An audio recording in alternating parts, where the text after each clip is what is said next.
what this is. This is the President's FY 2018 budget. The name on the cover is the New Foundation for American Greatness.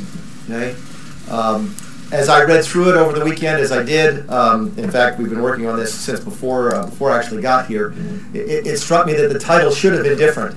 That the title should have been a taxpayer first budget, because that's what this is. And as I was trying to reconcile those two things, well, it's called the New Foundation for American Greatness, but I wanted to call it the taxpayer first budget.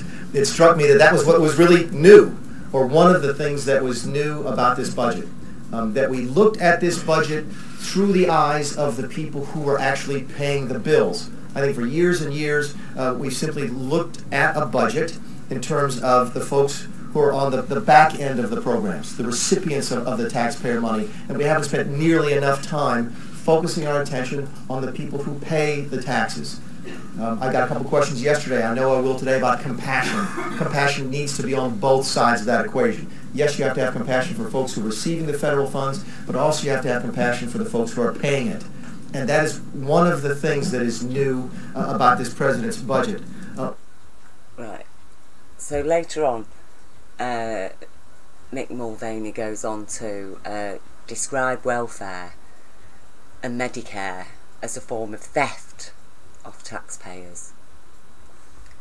So Mick Mulvaney needs to understand, when he starts talking about compassion, that the reason why there's 45 million Americans living in their cars at the moment and another 20 plus million homeless who haven't got a car is because the people who he is now asking the public to show compassion for have had so little compassion for their workforce that first chance they've got, they've closed down all the industries and factories in America virtually in order to move over to China and very discompassionately employ sweatshop wage slave labour and even child labour.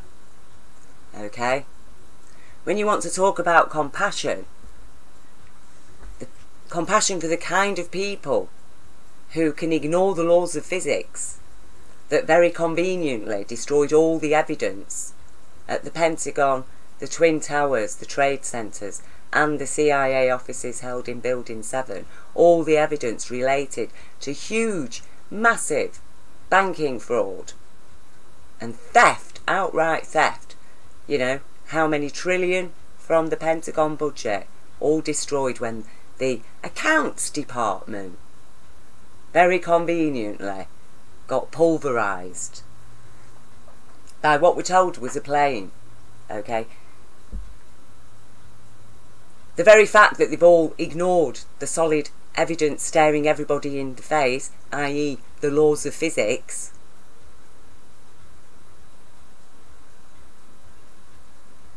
they've all been very happy to pour how many billions into bombing and killing people and building weapons and selling bullets and selling guns, but they've got no money for Medicare and no money for welfare and no for all the people that the rich people he's talking about, the corporate people. We've got to have compassion for them after they've left countless millions homeless, jobless, with no pension, with no savings, with their investment funds drained, and no jobs even available, except unless you're going to work at slave labour and still be having to queue up at a food bank. So who has been stealing off who? Where did all the money go that disappeared from the banks? This huge deficit that was suddenly built up. It didn't come out of nowhere. That money's real somewhere. Somebody's had it. Who? Who's had it? Where is it? In the offshore banks, obviously, isn't it? Did they crash? The offshore banks. Did the Cayman Islands bank need bailing out? No. And now they've robbed everybody of everything, and they've got, you know, the majority just hanging on by their fingernails. If any family loses their job, it's going to be instant crash for that family. Sorry kids, out the house, into the car.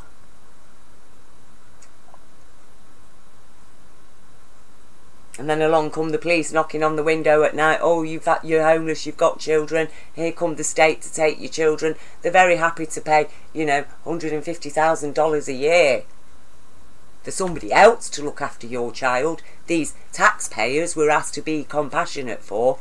Yes, they're very happy to spend $150,000 a year to somebody, to a stranger, to look after your child, because these rich people have left you homeless and jobless. But they can't give you $150,000 a year for your entire family to live together. In fact, they don't even want to provide you with the little crumbs of welfare that people get, and food stamps and Medicare.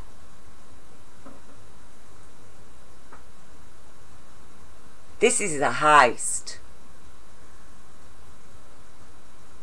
You see, we know that it is, because, for example, and it'll be the same in America, in Britain, I know for a fact, I've done all the research, okay, and I can tell you for an absolute fact, a privatised childcare service like G4S, and there's not just G4S, there's lots of private childcare providers in Britain, suddenly sprung up.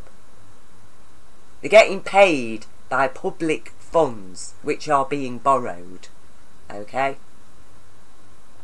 And for G4S, it's between 200,000 or 250,000 for each child in their care per year, okay? The average family court case in removing children from families on the grounds of a future emotional risk, that is enough to get a child literally dragged screaming from their family home and placed into usually often substandard care, so-called care, right? Each family court case, and there's up to 2,000 of them a month in Britain, so I don't know what it's like in America. And each court case costs the public purse on average £1 million.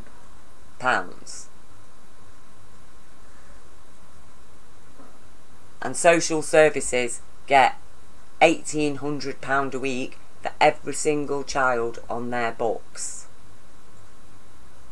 And then the children's care home, like if they get sent to a G4S children's so-called home, and they've got an appalling record as well, even killing children in their care, okay, £200,000 a year.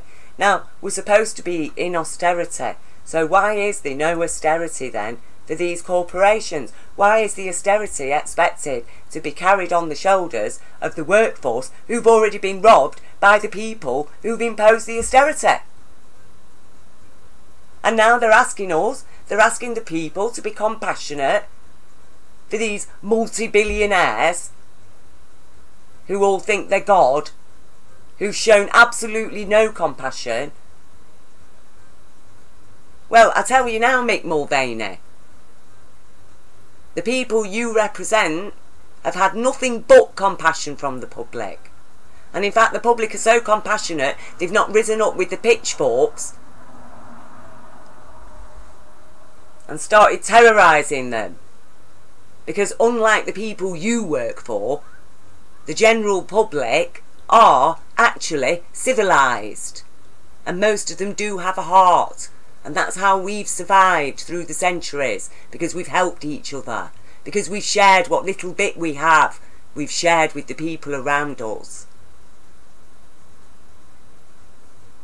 And you people have been profiting imposing misery and profiting off the misery in every which way you can, and then using the despicable conditions that you've placed humanity in to support your evil judgments that, oh, you know, the poor people, look, they're all criminals, that they're all inferior genetics, you know, they're not very intelligent, they are all stupid, they're just cannon fodder, cattle, okay, stock for us to exploit. Yeah, well, I was watching Abby Martin's Empire Files the other night, and she really opened my eyes to why America is like it is today, when I saw the levels of state repression against anybody who was standing up for socialism, as it is called by you lot, when in actual fact they were just standing up for the human rights. Because, you know, human rights is not Soviet communism. So you can piss off with that one, just like you can with your ISIS, supposedly representing Islam, and your Zionists, supposedly representing Judaism. We know for a fact that none of you even believe in God, because if you did, you wouldn't be living the way that you are, and you would not be stood there, Mick Mulvaney, talking to the people who've been robbed and murdered by economic terrorism, okay, that up to now the world has been totally wrong, because what the problem is that we're not showing enough compassion for the rich people. You mean the rich people that the workforce has shed blood for? Blood, sweat and tears.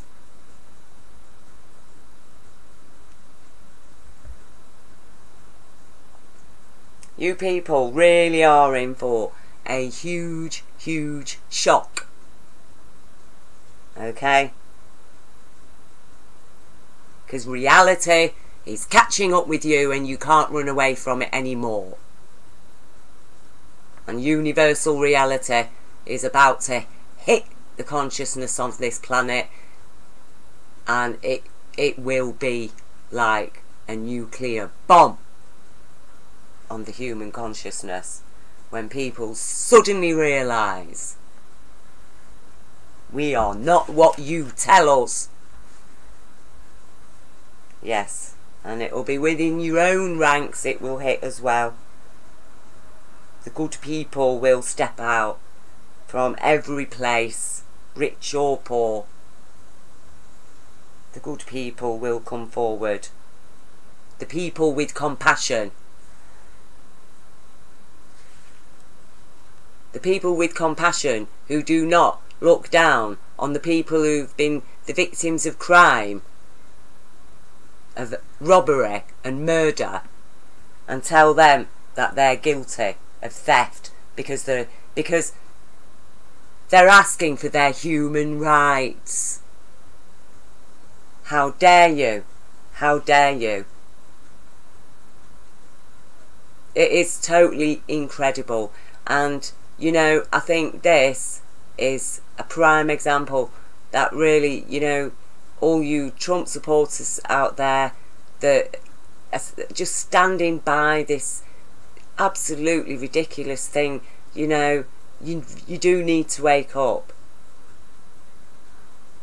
Because much as you might be delighting in these things, it's because you've been brainwashed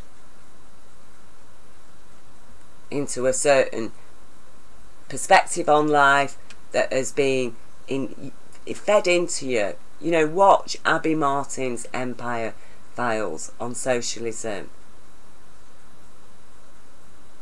How it was crushed in America. How the unions were crushed. But these have got a union now, haven't they? In fact, they've got a president. The president of their union is now sitting in the White House. A union of rich people. Financiers, the people who caused the crash, the people who profited from the crash, and now they're moaning because they're expected to pay taxes Oh, why? Isn't there enough taxes coming from the workforce? Because the workforce haven't got any jobs, so they can't pay taxes. So now you're going to have to foot the bill. Oh, that's theft. Oh, but it was all right for the workforce to be paying taxes while they're working, and you're paying no taxes.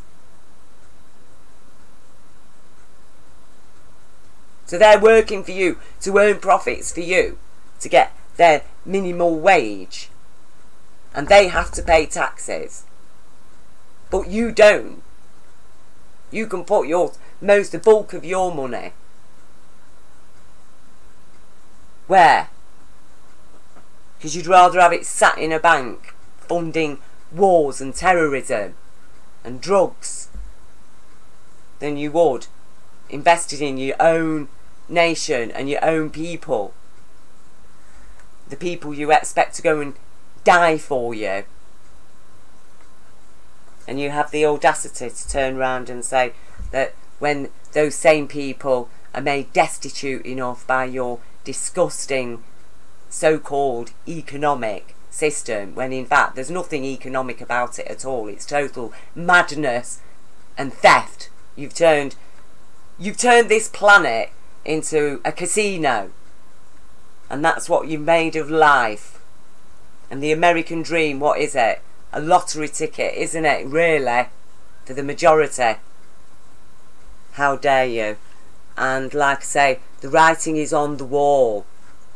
You are all going to fall.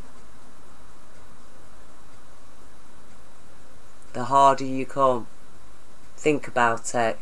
Maybe some of you can step down gently.